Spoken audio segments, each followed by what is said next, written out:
Hello everyone, कैसे हैं आप लोग। उम्मीद है कि आप लोग बहुत बढ़िया होंगे। मैं इनके सर आप लोगों का मीमांसा आईएएस के प्लेटफॉर्म पे आपका स्वागत करते हैं। और यहाँ पे यूपीएससी का रिजल्ट जो है आ चुका है, यूपीएससी जो फाइनल रिजल्ट आ चुका है और बच्चे जिनका सिलेक्शन हो गया है उनके घर में, उनके परिवार में, उनके दोस्त वाले में, उनके मोहल्ले में, उनके पड़ोसी, उनके रिश्तेदार सारी मिठाइयाँ बांट रहे हैं। लेकिन जिनका सिलेक्शन नहीं हुआ है वो बेचारे कहीं ना कहीं जो है नाखुश हैं। और यहाँ पे हम लोग बातें करेंगे जो है, क्योंकि पिछली बार अभी हम आपको डिटेल में यहाँ पे बताएंगे कि जो है सिलेक्शन ना होने के पीछे कुछ लोगों का जो रीज़न है वो क्या है। क्योंकि बहुत सारे ऐसे बच्चे, अभी जो कट ऑफ फाइनल आया है उस फाइनल कट ऑफ में हम लोगों ने क्या देखा है कि कट ऑफ जो है जीएस पेपर 1 का बहुत कम गया है, ठीक है। लेकिन यहाँ पे जब हम लोग देखते हैं तो सीसेट की जो स्ट्रेटजी है, जो सीसेट का पेपर है, वो डे बाय डे सीसेट का लेवल जो है इंक्रीज चला जाता है, ठीक है। तो इसीलिए हम लोग क्या है, मीमांसा आईएएस की तरफ से यूपीएससी सीसेट बैच लॉन्च किया जा रहा है। तो इसमें हम लोग चर्चा करेंगे कि यूपीएससी सीसेट 2024 आपकी क्या है रणनीति, what is the strategy of UPSC CSAT, ठीक है। इस वीडियो में आप लोग लास्ट तक बने रहेंगे क्योंकि बहुत मजा आने वाला है। और आपको कुछ लास्ट में ऐसा हम आपको देके जाएंगे जिससे क्या होगा कि आपको जो पूरी स्ट्रेटजी है सीसेट को निकालने के लिए वो कहीं ना कहीं आपके लिए बहुत ही ज़्यादा बेनिफिशियल होगी। तो दोस्तों, आप इस वीडियो में क्या है कि बने रहेंगे और उसके बाद इस पे पूरी स्ट्रेटजी के साथ जो है आपको समझाई जाएगी। तो सबसे पहले हम लोग यहाँ पे देखते हैं कि यहाँ पे सिविल सर्विसेज एग्जामिनेशन 2023, ठीक है। यहाँ पे 2023 का, ये आपका जो 2023 है उसका रिजल्ट यहाँ पे फाइनल रिजल्ट है और यहाँ पे मिनिमम क्वालिफाई मार्क को डिनोट किया गया है। तो सिविल सर्विस में जब प्रीलिम्स में देखते हैं तो हम प्रीलिम्स में देखते हैं तो जनरल का जो कट ऑफ गया है 75.41 गया है, अप्रॉक्सीमेटली कह सकते हैं 75.5 गया है, ठीक है। अगर AWS देखते हैं तो ये 68 गया है, ओबीसी देखते हैं तो ये 75 मान लेते हैं क्योंकि 74-75 है, ठीक है। SC देखते हैं तो 59.25 और ST देखते हैं तो ये गया है। बाकी जो PWD कैटेगरी का अलग गया, ठीक है। तो यहाँ पे जो हम प्रीलिम्स देखते हैं, प्रीलिम्स की सबसे इंपॉर्टेंट बात है कि ये अगर हम इसको कितना मान लें, 76 नंबर मान लें, तो ये समझ लीजिए कि जिसने जो है जीएस पेपर 1 में 38 क्वेश्चन सॉल्व किए हैं, 100 में से 38 क्वेश्चन सॉल्व किए हैं, उसका क्या हुआ कि जीएस पेपर 1 में क्या हो गया था कि सिलेक्शन हो गया, ठीक है। तो ऐसे क्या है बेटा कि हम लोग जो है लगातार कॉन्टिन्यूसली क्या करते हैं कि हम पूरा का पूरा फोकस अपना क्या करते हैं, जीएस पेपर का करते हैं। और सबसे कम टाइम जो हम दे पाते हैं वो हमारा क्या होता है, सीसेट होता है। लेकिन इसके पीछे राज क्या है कि हम सबसे कम टाइम क्यों देते हैं और लास्ट में जिस चीज से हमें पछतावा होता है वो पछतावा किससे होता है, सीसेट से ही होता है, ठीक है। क्योंकि सीसेट का अभी मैं पूरा डिस्कशन करूंगा कि सीसेट जो 2011 के बाद जो है 2014 तक चला, 2014 के बाद उसकी स्ट्रेटजी कैसे चेंज हो गई और उसके अनसक्सेसफुल होने के पीछे जो बच्चों का है, जो सीसेट में फेल होने के पीछे जो रीजन है वो क्या रीजन है, इस पर हम लोग क्या करेंगे, डिटेल में चर्चा करेंगे, ठीक है। तो मैं आप लोगों को यहाँ पे ये कट ऑफ बताया था कि जनरल का अगर कोई बच्चा 38 क्वेश्चन कर रहा है तो इसका मतलब क्या है कि जीएस पेपर 1 के कट ऑफ को क्वालिफाई कर लिया। लेकिन बहुत से ऐसे बच्चे हैं जिसने क्या किया है कि 38 क्वेश्चन प्लस सॉल्व करके आए हैं, लेकिन उनका सीसेट में अच्छी स्ट्रेटजी ना होने की वजह से या सीसेट में फेल हो जाने की वजह से वो क्या किए कि जीएस पेपर 1 के से क्या हो गए, डिसक्वालीफाई कर गए, ठीक है। तो यहाँ पे हमें क्या करना है कि इस पूरी स्ट्रेटजी पे हम लोग बात करेंगे। सीसेट 2024 जो 16 जून को होगा आपका यूपीएससी का पेपर, परीक्षा और उसका समाधान। परीक्षा और उसका समाधान का मतलब क्या है कि ये एग्जामिनेशन क्या है, ये एग्जामिनेशन जो हमें सिलेबस में दिया होता है कि सिलेबस में से आपसे ये पूछा जाएगा, वो पूछा जाएगा। सीसेट का पेपर आजकल ऐसा आने लगा है कि ये पेपर जो है इसकी डिफिकल्टी लेवल जो है कहीं ना कहीं जो है बहुत ही एडवांस लेवल की होती जा रही है, ठीक है। तो इसमें जो साइंस बैकग्राउंड का जो बच्चा है वो तो ठीक है, चलिए कुछ कर लेता है, लेकिन जो नॉन साइंस बैकग्राउंड का बच्चा है या कॉमर्स का बच्चा है या आर्ट का बच्चा है तो उसके लिए क्या है, कहीं ना कहीं जो है प्रॉब्लम क्रिएट होती रहती है कि सीसेट उसके लिए एक बहुत बड़ा बाधा बन जाता है, ठीक है। तो मैथमेटिक्स पोर्शन या रीजनिंग पोर्शन या कॉम्प्रिहेंशन पोर्शन को जो है अगर आप का स्ट्रांग नहीं है तो सीसेट जो है हमारे लिए क्या बन जाता है, एक फेलियर का सबसे बड़ा रीजन बन जाता है। तो यूपीएससी सीसेट की जो परीक्षा है और उसका समाधान के बारे में बात करेंगे और इसकी परीक्षा के बारे में बात करेंगे, इसका पूरा डिटेल एनालिसिस हम लोग करेंगे और ये जो एनालिसिस होगी बहुत ही मजेदार होने वाली है। अब यहाँ पे हम लोग बात करते हैं जो सिविल सर्विसेज एप्टीट्यूड टेस्ट है, ये 2011 में लाया गया था।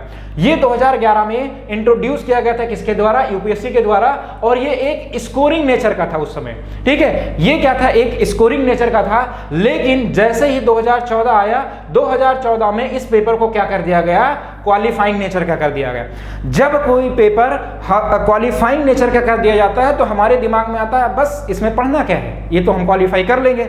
लेकिन गलती सबसे बड़ी हम यही करते हैं कि जिस दिन हमें क्या होता है, हमारे दिमाग में ये चीजें फीड हो जाती हैं कि हमें क्वालिफाइंग पेपर है वो तो हम कर लेंगे 10 दिन 20 दिन पढ़ के 1 महीने में करके, वही हमारी क्या सबसे बड़ी जो होती है ड्रॉबैक हो जाती है। इस ड्रॉबैक के पीछे क्या होता है कि हमारा माइंडसेट क्या एक्सेप्ट कर लेता है कि हम कर लेंगे। लेकिन जिस दिन हम सीसेट के पेपर में बैठते हैं तो वहां पे जो क्वेश्चन आते हैं, क्वेश्चन देखते हैं, तो वहां पे क्या हमारी सारी की सारी जो है दिमाग की बत्तियां जो है खुलने लगती हैं कि रियल में हमने क्या किया कि जो हमने जीएस पेपर में मेहनत किया वो सारा का सारा मेहनत हमारे पूरा 1 साल के लिए बर्बाद हो गया, केवल इसकी वजह से क्योंकि हमने सीसेट पर ध्यान नहीं दिया, ठीक है। तो 2014 के बाद क्या है दोस्तों, ये सीसेट का जो पेपर बना दिया गया ये क्वालिफाइंग नेचर का बना दिया गया। जैसे ही इसको क्वालिफाइंग नेचर का बना दिया गया वैसे बच्चों के दिमाग में आने लगा कि अब इसमें यहाँ पे हमें मेहनत करने की जरूरत नहीं है।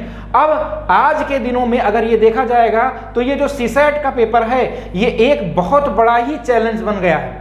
ये एक इतना बड़ा चैलेंज बन गया है कि हर बच्चा जो यूपीएससी का तैयारी कर रहा है उसके लिए सीसेट का पेपर जो है एक चैलेंज बन गया है, ठीक है। तो मीमांसा की टीम और मैं एनके सर मीमांसा की तरफ से आपके इस चैलेंज को दूर कैसे करेंगे उसकी पूरी एक स्ट्रेटजी है और उस सारी स्ट्रेटजी पे बात करेंगे कि वो क्या क्या रीजन है जिसकी वजह से हमारे सीसेट के पेपर क्लियर नहीं हो रहे हैं, ठीक है। तो अभी हम लोग क्या करते हैं कि देखते हैं अब हमारे हिसाब से जो मैंने एनालिसिस किया, उस एनालिसिस करने के बाद जो हमने 2-3 डोमेन देखा उसमें क्या किया कि जो हमारे मेन फैक्टर आते हैं सीसेट के लिए जो बाधाएं आती हैं वो क्या क्या है। सीसेट की परीक्षा में लेवल बढ़ने के क्या कारण है, सबसे बड़ा क्वेश्चन है कि सीसेट की परीक्षा में जो लेवल बढ़ रहा है डे बाय डे वो कैसे बढ़ रहा है। जब हम इधर देखते हैं 2014 के बाद पेपर ठीक है, 15 के बाद 15 वाले कह रहे हैं कि थोड़ा और लेवल बढ़ गया, फिर 16 वाले कह रहे हैं, फिर ऐसे 20 आया, 2020 में पेपर कहा गया कि चलो ठीक है सीसेट का पेपर, और जैसे जैसे अगर हम 2023 का पेपर सीसेट का देखते हैं तो वहां पे लेवल इतना हाई कर दिया गया है कि अगर 2014, 15, 16 से 17 से अगर कंपेयर करेंगे तो बहुत अच्छे लेवल की जो है सीसेट के पेपर को सेट किया गया। तो यहाँ पे सबसे पहला क्वेश्चन उठता है कि यहां पे सीसेट की परीक्षा में लेवल बढ़ने के क्या कारण है। हर एक क्वेश्चन का आपको आंसर मिलेगा। और दूसरा जो यहां पे आपका क्वेश्चन है, दूसरा क्वेश्चन है कि सीटेट की परीक्षा में असफल होने के क्या कारण।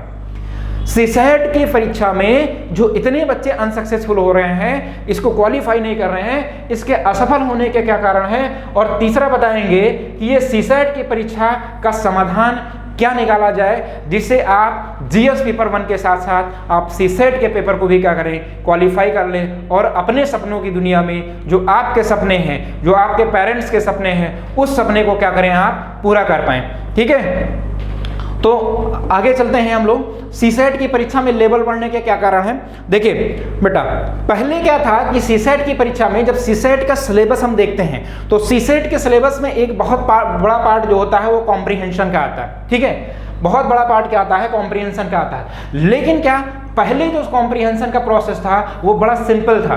तो जब कॉम्प्रिहेंशन का प्रोसेस जो सिंपल था तो उसको हम लोग क्या करते थे, पढ़ के कर लेते थे। लेकिन 2011 से 2014 के बीच में जो उधर वाला पीरियड था वो कॉम्प्रिहेंशन के लेवल एक ठीक ठाक था। लेकिन 2014 के बाद जैसे जैसे इधर आते हैं वैसे वैसे कॉम्प्रिहेंशन एक लॉजिकल कॉम्प्रिहेंशन बनता चला गया, क्योंकि अच्छे अच्छे जो पढ़ने वाले कॉम्प्रिहेंशन उनमें लोगों की हवाएं निकल जाती हैं। हवाएं इसलिए निकल जाती हैं कि अगर आपको कॉम्प्रिहेंशन कहा जाए पढ़ने के लिए, और कॉम्प्रिहेंशन पढ़ने के बाद जब वहां से हम क्या करते हैं, क्वेश्चन को देखते हैं और हमारा जो माइंड जो होता है, हमारा माइंड मेकअप जो होता है, हमारा आंसर क्या होता है कि हमारा आंसर इसमें से कॉम्प्रिहेंशन में सही है। लेकिन जिस दिन फाइनल रिजल्ट आता है, जिस दिन आंसर की आती है, तब हम अपने आंसर को देखते हैं। वहां पे यूपीएससी जो होता है वो एक अलग स्ट्रेटजी को फॉलो करके जो है कॉम्प्रिहेंशन के आंसर को निकालता है। तो हम 100% श्योरिटी के साथ जो है किसी भी कॉम्प्रिहेंशन को पढ़ के ये नहीं कह सकते कि हमारा आंसर क्या है, यही सही है। ठीक है, इसमें क्या होता है कि बहुत सारे बच्चे जो कहते हैं कि सर हमें मैथ नहीं पढ़नी है, हमें रीजनिंग नहीं पढ़नी है, हम क्या करेंगे ये सब पढ़ के, हम क्या करेंगे कॉम्प्रिहेंशन पढ़ के कॉम्प्रिहेंशन के बल पे निकाल लेंगे। तो वहां पे क्या करता है, सबसे बड़ी गलती लोग यही करते हैं कि कॉम्प्रिहेंशन के ऊपर क्या हो जाते हैं, फुली डिपेंडेंट हो जाते हैं। क्योंकि कॉम्प्रिहेंशन का जो लेवल था वो पहले बड़ा सिंपल था, लेकिन अब इसको क्या कर दिया गया, बड़ा लॉजिकल कर दिया गया। ठीक है, तो सीसेट का जो लेवल बढ़ने का कारण है, पहला रीजन ये है कि पहले सिंपल था, उसके बाद अब कॉम्प्रिहेंशन क्या कर दिया गया, बहुत ही लॉजिकल, बहुत ही घुमा के जो है आपको जो है क्वेश्चन पूछे जा रहे हैं। उसके बाद दूसरा जब देखते हैं नंबर ऑफ रीजनिंग क्वेश्चन क्या है कि प्रेजेंट समय में नंबर ऑफ रीजनिंग के क्वेश्चन को डिक्रीज कर दिया गया, और यहाँ पे डीआई डाटा इंटरप्रिटेशन और डाटा सफिशिएंसी के क्वेश्चन को क्या कर दिया गया बेटा, इंक्रीज कर दिया गया। तो ये जो डीआई और डाटा सफिशिएंसी के जो क्वेश्चन है, इस क्वेश्चन को इंक्रीज करने की वजह से इसमें कैलकुलेशन वगैरह भी बढ़ जाते हैं। ठीक है, तो यहाँ पे क्या किया, क्योंकि रीजनिंग जो होती थी वो क्या होता था कि किसी भी बैकग्राउंड के बच्चा अगर थोड़ा बहुत मेहनत कर देता था तो उसमें जो है रीजनिंग के क्वेश्चन को क्या करता था, लगा लेता था। लेकिन आज की कंडीशन ये बन गई है कि डीआई और डाटा सफिशिएंसी के क्वेश्चन को क्या कर दिया गया, इंक्रीज कर दिया गया, जिससे एक दूसरा रीजन हमारा ये बन जाता है कि जिसकी वजह से हमारे सीसेट के पेपर के लेवल बढ़ गए। उसके बाद तीसरा जो रीजन आते हैं, नंबर ऑफ मैथमेटिक्स क्वेश्चन क्या कर दिया गया कि इंक्रीज कर दिया गया। लगभग अगर देखेंगे तो हर साल 23 से लेकर 27 क्वेश्चन, किसी साल 25 क्वेश्चन, किसी साल 26 क्वेश्चन, किसी साल 24 क्वेश्चन जो है मैथमेटिक्स के क्वेश्चन पूछे गए। ठीक है, पहले क्या हुआ करता था कि कॉम्प्रिहेंशन और रीजनिंग के क्वेश्चन ज्यादा हुआ करते थे, लेकिन धीरे धीरे जो है मैथमेटिक्स के क्वेश्चन को क्या कर दिया गया, इंक्रीज, और मैथमेटिक्स के क्वेश्चन को इंक्रीज ही ना करके उसके लेवल को इतना इंक्रीज कर दिया गया कि वहां पे जब हम पहुंचते हैं तो हमारा दिमाग जो हो जाता है वहां पे क्या हो जाता है, बिल्कुल न्यूट्रल हो जाता है, क्योंकि हमें कुछ समझ ही नहीं आता। तो पहला जो रीजन यहाँ पे था सीसेट की परीक्षा में लेवल बढ़ने के कारण, ये 3 रीजन जो है ये बहुत ही इंपॉर्टेंट रीजन है, जिसकी वजह से इसको हम ध्यान में रख के हम क्या करते हैं, अपने आप को क्या करते हैं, कहीं ना कहीं हम सीसेट में अनसक्सेस हो जाते हैं। उसके बाद यहाँ पे एक क्वेश्चन है कि सीसेट की परीक्षा में असफल होने के क्या कारण है। ठीक है, वहां पे डिफिकल्टी लेवल बताया गया था, लेकिन यहाँ आपको क्या ध्यान देना है कि यहाँ पे असफल होने के क्या कारण है। सबसे पहला जो रीजन आता है बेटा कि हम इसको क्या करते हैं, ये क्वालिफाइंग नेचर होने की वजह से इस पेपर को हम सीरियस नहीं लेते हैं। इस पेपर को सीरियस इसलिए नहीं लेते हैं क्योंकि हम क्या करते हैं, पूरा सालों के साल हम क्या करते हैं, जीएस पेपर की पढ़ाई करते हैं, जीएस पेपर 1 की पढ़ाई करते हैं। हमारा माइंड में, हमारे माइंड में ये चीज बैठा हुआ है कि हम क्या कर लेंगे, इस पेपर को बहुत आराम से सॉल्व कर लेंगे, हम इसको क्या कर लेंगे, 1 महीने में पढ़ के, 1.5 महीने में पढ़ के कर लेंगे। लेकिन ऐसा बिल्कुल नहीं है। जब तक अगर आप कॉन्टिन्यूअस 2 से 2.5 महीना 2-2 घंटे सीसेट पर आप नहीं देंगे, सीसेट आपका किसी भी तरीके से कभी भी निकल नहीं सकता। ठीक है, तो यहाँ पे क्या है कि हम इस पे क्या किए, हम इस पे सीरियसनेस नहीं ले रहे हैं। क्यों? क्योंकि ये हम क्वालिफाइड नेचर जैसे हमारे माइंड में आ जाता है, वहां पे हम अपने आप को क्या करने लगते हैं कि ठीक है ये तो हो जाएगा, ये तो कोई बहुत बड़ी बात थोड़े ना है। ठीक है, हम किस पे लगे रहते हैं, जीएस पे लगे रहते हैं, एसए पे लगे रहते हैं, आंसर राइटिंग में लगे रहते हैं, मेंस पे लगे रहते हैं। हम इन सब सारे पोर्शन को तैयार करते हैं, लेकिन कभी भी हम जीएस पेपर 2 में या हम कहेंगे सीसेट में हम अपना ध्यान नहीं देते हैं। हमारी जो डिपेंडेंसी हो जाती है, हमारी डिपेंडेंसी ये हो जाती है कि हम किसको कर लेंगे, हम कॉम्प्रिहेंशन को कर लेंगे। हम ये सोचते हैं कि 25 से 30 क्वेश्चन क्या होगा, कॉम्प्रिहेंशन का होगा, और वहां से क्या करेंगे, कॉम्प्रिहेंशन कर लेंगे, और थोड़ा बहुत हम क्या कर लेंगे, रीजनिंग कर लेंगे, तो वहां से क्या होगा कि हम सीसेट पेपर को क्वालिफाई कर लेंगे। ये सबसे बड़ा भ्रम है। जितने भी बच्चे जो है, जितने भी दोस्त या जितने भी हमारे मित्र इस पेपर को देके आए होंगे, 1-2 बार सीसेट में, यूपीएससी में बैठे होंगे, सीसेट को पेपर को देखे होंगे, जितना डर उन्हें प्रेजेंट टाइम में जीएस पेपर 1 से नहीं लगता, उससे कहीं ज्यादा डर उनको अब किससे लग रहा है, वो सीसेट के पेपर से लग रहा है। और सीसेट के पेपर के लगने का रीजन यही है कि हम इस चीज को सीरियस नहीं ले रहे हैं। सीरियस ना लेने का रीजन मैंने बता दिया कि हम इसमें लगे रहते हैं, लेकिन यहाँ पे अपनी डिपेंडेंसी को क्या कर देते हैं, पूरा का पूरा हम कॉम्प्रिहेंशन पे दे देते हैं। ठीक है, तो अब सीसेट परीक्षा का क्या समाधान है। अगर ये सीसेट परीक्षा है तो सीसेट परीक्षा का सर, अगर ये सब सारे रीजन है तो इसका समाधान किया जाए। सीसेट परीक्षा का समाधान यही है कि बेटा आप किसी भी इंस्टीट्यूट से जुड़िए, या किसी भी इंस्टीट्यूट या किसी भी टीचर से जो है अगर आप जुड़े हुए हैं, तो सीसेट का पेपर आपका आसान वही करा सकता है जो इस पर गहन स्टडी करता है। देखो, आपको क्या करना है कि आपको वो चीजें पढ़नी है जो आपके एग्जामिनेशन में आते हैं। अगर आपका बैकग्राउंड बहुत ज्यादा क्या है, मैथमेटिकल पोर्शन का या रीजनिंग पोर्शन का वीक है तो आपकी सीसेट कोई 1-2 महीने वाली कोई जो है हवा नहीं है कि आई और निकल गई हम उसको देख के चले गए, ठीक है। इसको आपको प्रॉपर 4 से 5 महीना करना ही पड़ेगा। लेकिन अब जो है पेपर आपके पास 16 जून है तो आपके पास टाइम है नहीं, तो मिनिमम आपको क्या करना है, लगभग जो भी आपके पास टाइम है इसको आप 2 घंटे का निकाल के 2 आवर्स का टाइम निकाल के इस 2 घंटे में आप केवल क्या करेंगे, सीसेट करेंगे। नहीं तो आप क्या करेंगे, पूरा का पूरा 1 साल जो बैक जाएंगे वो केवल एक ही वजह से जाएंगे, वो आपका क्या होगा, सीसेट होगा, ठीक है। तो इस सीसेट के लिए क्या है, मीमांसा ने आपको, मीमांसा आईएएस जिसमें मैं सीसेट के क्वेश्चन को करवाऊंगा और सीसेट के जितने भी स्ट्रेटजी हैं वो सारे के सारी स्ट्रेटजी आपके पास लेके आऊंगा कि कैसे हम लोग सीसेट के क्या करेंगे, क्वेश्चन को बेहतर करेंगे। और वो क्वेश्चन जो है कौन से ऐसे क्वेश्चन करें जिसकी वजह से क्या करें कि हम जब वहां एग्जामिनेशन हॉल में बैठें तो उसी टाइप के क्वेश्चन वहां पे पूछे जाएं। तो उस पर पूरी स्ट्रेटजी के साथ हम लोग बात करेंगे कि वो सब सारी चीजें क्या होंगी, ठीक है। तो मीमांसा की तरफ से मैं इनके सर आप लोगों को क्या सीसेट की मैथमेटिकल क्वेश्चन और रीजनिंग क्वेश्चन को कराऊंगा जिसमें पूरी की पूरी जो है सिलेबस की एनालिसिस करेंगे। तो अब जब यहाँ पे आते हैं सीसेट का जो सिलेबस है सभी को पता है, ये जो है आपका यूपीएससी एग्जाम कराती है, इसमें 80 क्वेश्चन होते हैं और 80 क्वेश्चन जो होते हैं आपके सारे के सारे एमसीक्यूज टाइप होते हैं और साथ ही साथ इसमें नेगेटिव मार्किंग होता है, 1/3 होता है, ठीक है। आपको 2 घंटे का टाइम मिलता है। ये एग्जामिनेशन सभी को पता है कि ये ऑफलाइन होता है। ये आपको 16 जून 2024 को ये पेपर है। ये पेपर आपका हिंदी और इंग्लिश दोनों मीडियम में मिल जाता है, 200 मार्क्स का होता है। इसका मतलब क्या है कि बेटा अगर 80 क्वेश्चन है तो 80 क्वेश्चन का मतलब क्या है कि हर एक क्वेश्चन कितने मार्क का, 2.5 मार्क का, 2.5 मार्क का होगा, ठीक है, तभी तो ये 200 मार्क का हुआ। लेकिन यहाँ पे जब सीटेट का अगर सीसेट को अगर क्वालिफाई करना है तो 33% हमें क्या करना, क्वालिफाइंग क्राइटेरिया है कि 33% हमें क्वालिफाइंग मार्क लाना है, ठीक है। अगर यहाँ पे देखेंगे तो अगर हमारा कम से कम 68 नंबर हमारा आना चाहिए तभी हम पास होंगे, ठीक है। 68 नंबर 68 नंबर आने चाहिए तभी हम क्या होंगे, पास होंगे। 33% हमें क्या करना है, 27 3 81, कम से कम हमें 27 क्वेश्चन 100% श्योरिटी के साथ क्या करना है, इस 27 क्वेश्चन को क्या करना है, हमें अटेम्प्ट करना है। और ये सारे के सारे 27 क्वेश्चन हमारे क्या होने चाहिए, 100% श्योरिटी के साथ अगर सही हैं तो समझेंगे कि हमारा क्या है, सीसेट पेपर क्लियर है, ठीक है। तो ये सीसेट के बारे में हम लोग आगे थोड़ा चर्चा करते हैं। ये जब सीसेट में देखते हैं तो ये सिविल सर्विसेज एप्टीट्यूड टेस्ट है। इसमें जो है आपका जो सिलेबस लिया जाता है ये कॉम्प्रिहेंशन एक बहुत बड़ा लेवल है। कॉम्प्रिहेंशन में काफी क्वेश्चन 20 से 25 क्वेश्चन पूछे जाते हैं।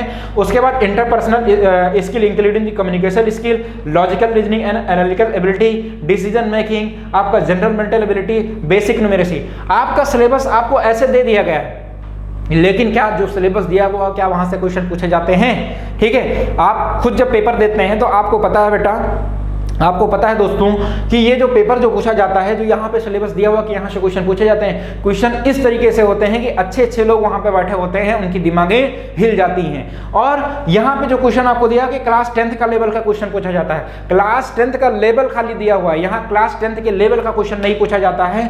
तो यहाँ पे जो सिलेबस जो दिया हुआ है आपके यूपीएससी के वेबसाइट पे, यूपीएससी के सिलेबस में, ये पूरा का पूरा यही है। लेकिन जब इसको हम लोग क्या करते हैं, ब्रेक करते हैं, तो सीसेट मैथमेटिक्स में देखते हैं ये नंबर सिस्टम जो है ये यहाँ पे बहुत ही इंपॉर्टेंट रोल प्ले करता है, ठीक है। नंबर सिस्टम, उसके बाद प्रोग्रेशन, ठीक है, अर्थमेटिक प्रोग्रेशन उसका पूरा नाम है। उसके बाद एवरेज जो है, परसेंटेज है, प्रॉफिट एंड लॉस है, सिंपल कंपाउंड इंटरेस्ट है, रेशियो प्रोपोर्शन वेरिएशन है, टाइम एंड वर्क है, स्पीड टाइम डिस्टेंस है, बोर्ड्स एंड स्ट्रीम है, एलजेब्रा है, सेट थ्योरी है, मिक्सर एलिगेशन है, प्रोबेबिलिटी है, permutation combination, geometry, data interpretation, mensuration. ये सारे के सारे आपके मैथमेटिक्स के क्वेश्चन है। लेकिन हम यहाँ पे लॉजिकल रीजनिंग में आते हैं तो coding, decoding, direction, blood relation, ranking, puzzle, arrangement, sequence and series, calendars, cube, syllogism, ये सब सारे के सारे यहाँ से क्वेश्चन पूछे जाते हैं। तो यहाँ पे हमें क्या करना, हमारी पास वो स्ट्रेटजी होगी कि हमें यहाँ पे क्वेश्चन को कैसे करना है। क्या हमारे पास इन सबको पढ़ने के लिए टाइम बचा हुआ है? क्या हमारे पास कोई ऐसी स्ट्रेटजी है जिसमें हम सीसेट को बहुत कम समय में क्वालिफाई कर सकते हैं? हाँ, कर सकते हैं। देखिए, मीमांसा के साथ जब आप जुड़ेंगे तो मीमांसा के साथ मैं क्या करूंगा, जैसे मैंने नंबर सिस्टम पढ़ाया तो नंबर सिस्टम में आपको क्या करेंगे, सबसे पहले सारे के सारे क्या पढ़ाएंगे, कॉन्सेप्ट बताएंगे बेटा। सबसे पहले जितने भी आपके कॉन्सेप्ट हैं उस कॉन्सेप्ट को बताएंगे। पहले आप क्या करेंगे, 2 से 3 घंटे में, 2 से 3 लेक्चर में आप क्या करेंगे, कॉन्सेप्ट सीखेंगे। कॉन्सेप्ट के बाद क्या करेंगे, जितने भी आपके क्वेश्चन 2015 से लेकर 2023 के आए हैं उस सारे क्वेश्चन को हम करवाएंगे, और साथ ही साथ कुछ ऐसे ही इंपॉर्टेंट क्वेश्चन को उसके बाद करवाएंगे कि वो सारे के सारे क्वेश्चन आपको होमवर्क में दिए जाएंगे, उस क्वेश्चन को करिए। अगर किसी क्वेश्चन में डाउट लगता है तो उस क्वेश्चन को भी क्या करेंगे हम लोग सॉल्व करेंगे। तो पहले कॉन्सेप्ट चलेगा, उसके बाद क्या चलेगा आपका पीवाईक्यूज चलेगा, और पीवाईक्यूज के बाद कुछ क्वेश्चन आपको एडिशन हम देंगे, ठीक है, वो कुछ एडिशन क्वेश्चन होंगे, वो एडिशन क्वेश्चन होंगे वो इसी पीवाईक्यूज पे बेस होंगे कि आने वाले एग्जामिनेशन में जो आपका 16 जून 2024 को एग्जाम होगा यूपीएससी सीसेट का, वो एडिशन क्वेश्चन जो होंगे वो आपका कहीं ना कहीं जो है वो आपके बहुत ही हेल्पफुल करेंगे, ठीक है। तो यहाँ पे हम लोग क्या करेंगे, पूरा जो है हम लोग कवर करेंगे। मैक्सिमम ये लोग हम लोग क्या करेंगे कि सीसेट को 80 घंटों में कवर करेंगे, और 80 घंटों में कवर करने के बाद इस 2-2 घंटे को अगर हम पढ़ेंगे तो 40 दिन में, अगर हम 2-2 घंटे अगर पढ़ेंगे तो 40 दूना 80, ठीक है, बहुत आराम से क्या करेंगे कि हम 40 दिनों में इसको कंप्लीट कर सकते हैं। तो सीसेट के लिए क्या करना है कि आपको मीमांसा आईएएस से जुड़िए, और मीमांसा आईएएस से जो भी सारी आपकी इंफॉर्मेशन है या किसी भी तरह की क्वेरी है तो आप क्वेरी जो है इस पर अपना सॉल्व कर सकते हैं। ये नंबर है 9450122732, इस नंबर पर आप कॉन्टेक्ट कर सकते हैं। किसी को अगर किसी भी प्रकार की अगर क्वेरी की किसी भी तरीके की जरूरत है तो इस पे आप क्या कर सकते हैं, कांटेक्ट कर सकते हैं। तो आप लोग तैयार हो जाइए मीमांसा के साथ। मैं इनके सर एक बार फिर से आप लोगों का वेलकम करता हूं कि सीसेट छोड़ने के लिए तैयार हो जाइए, क्योंकि सीसेट समझ लीजिए एक बहुत ही इंपॉर्टेंट रोल प्ले करता है भाई, इतना इंपॉर्टेंट रोल प्ले करता है कि आप ये बताइए कि आप पूरा का पूरा साल आप जीएस पेपर में पढ़ने के बावजूद जिस दिन आपका सीसेट का पेपर नहीं होता है, या सीसेट का पेपर अच्छा जिस दिन नहीं हुआ पेपर में आने के बाद, एग्जामिनेशन हॉल से निकलने के बाद, वो पूछिए कि उसके अंदर उसके दिल दिमाग में क्या चलता है कि हमने सीसेट ना पढ़ के बहुत बड़ी गलती की, ठीक है। तो हमें ऐसी गलती नहीं करना, अभी हमारे पास टाइम अच्छा खासा है, उसको क्या करना, हमें इसमें क्या करना, अपने टाइम को यूटिलाइज करके थोड़ा सीसेट पे ध्यान देना है। हमारा सीसेट भी निकलेगा, हमारा जीएस पेपर 1 भी निकलेगा, और हम क्या करेंगे प्रीलिम्स को क्वालिफाई करके मेंस तक पहुंचेंगे, ठीक है। तो प्रीलिम्स से मेंस तक पहुंचाने की जिम्मेदारी हमारी है, वो सीसेट के जरिए, अगर आपको सीसेट में किसी भी तरह का रुकावट आती है तो, ठीक है। तो ये ओके, थैंक यू, फिर मिलते हैं अपने जो है नए लेक्चर में, ओके, थैंक यू।